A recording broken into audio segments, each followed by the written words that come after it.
Ubuvumvu ni ubworozi bw'inzuki kandi bugaragara hirya no hino mu Rwanda. Bamwe babikora mu buryo bwa gakondo, hakaba n'abateye intambwe babigira umwuga, bakorora inzuki mu buryo bwa kijyambere. Abavumvu, abacuruza ubuki n'abafite inganda zibutunganya bemeza ko hakiri intege nke mu kubona ubuki buhaza isoko ry'u Rwanda.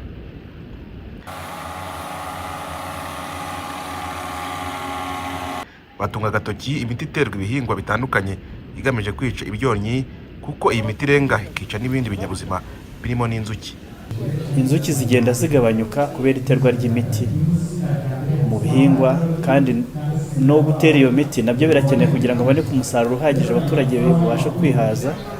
Ariko hakaba hari icyo cy'uko inzuki iyo zibaye nkeya ku rundi ruhande, ibyo twita pollination cyangwa se pollinisation, kubangurira kwa bya bihingwa akenshi biragabanyuka cyane. Aba basaba ko hashyirwaho ahantu hihariye hagenewe kororerwa inzuki kandi hatagira imiti kugira ngo umusaruro w'ubuki wiyongere. No kureba uburyo ari amashyamba yacu cyangwa ibisigara byahabwa aborozi b'inzuki, bakabyaza umusaruro ari amashyamba yacu, kandi n'amashyamba nayo inzuki zikayagirira akamaro ko gutuma nayo agorohinga agakura neza, kuko ziba zibangurira ibyo biti.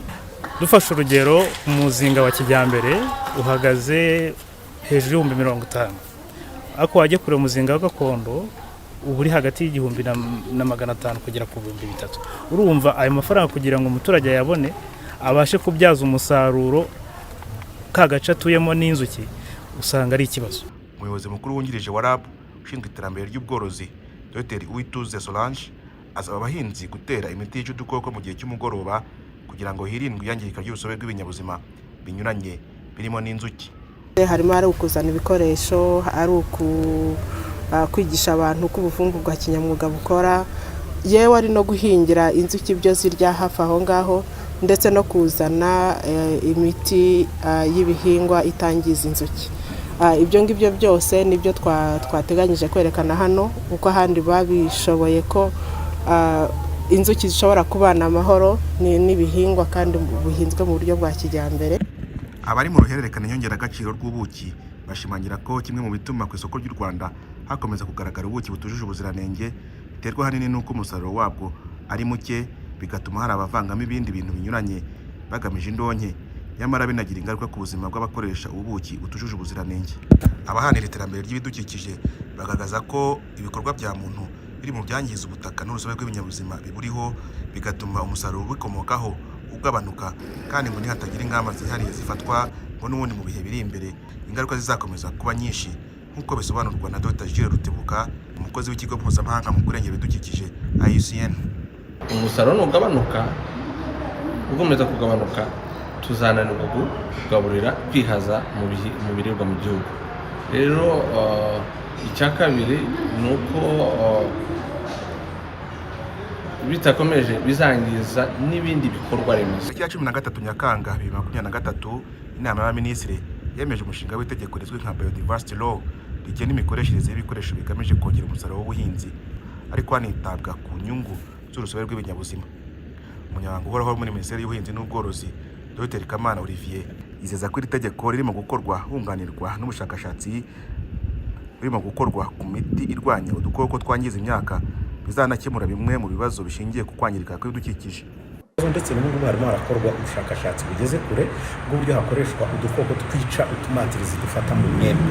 Ubushakashatsi burimo bukorwa n'ikigo cy'igihugu gishinzwe iterambere ry'ubuhinzi n'ubworozi RAB, ndetse bikaba birimo bigaragaza ko bizatanga umusaruro vuba.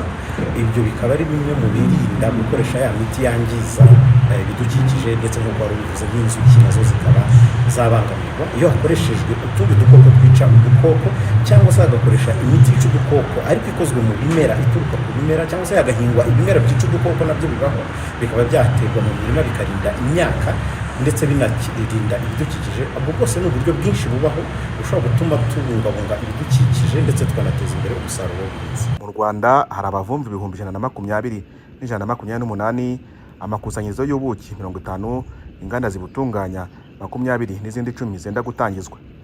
Ndabivuga ko muri 2011 u Rwanda rwabonaga toni 3423 z'ubuki, muri 2020 umusaruro w'ubuki wageze kuri toni 5800, mu gihe ariko muri rusange isoko ry'u Rwanda rikeneye toni 17000 z'ubuki. Cyokora mu mwaka wa 2024 igihugu gifite intego yo kuzaba kibona umusaruro ungana na toni 8,000. Kwemeza itegeko ry'imikoreshereze y'ibikoresho byongera umusaruro w'ubuhinzi ariko ku nyungu z'urusobe rw'ibinyabuzima biosafety law ni intambwe ikomeye igihugu kizaba giteye mu gukoresha ikoranabuhanga cyangwa biotechnology mu kongera umusaruro w'ubuhinzi n'ubworozi ariko hananengerwa ibidukikije nk'uko bikubiye mu ntego z'ibihugu bya Afurika biri mu muryango wa OFAB n'u Rwanda rurimo. Jean Claude Mutuyezu, i Kigali.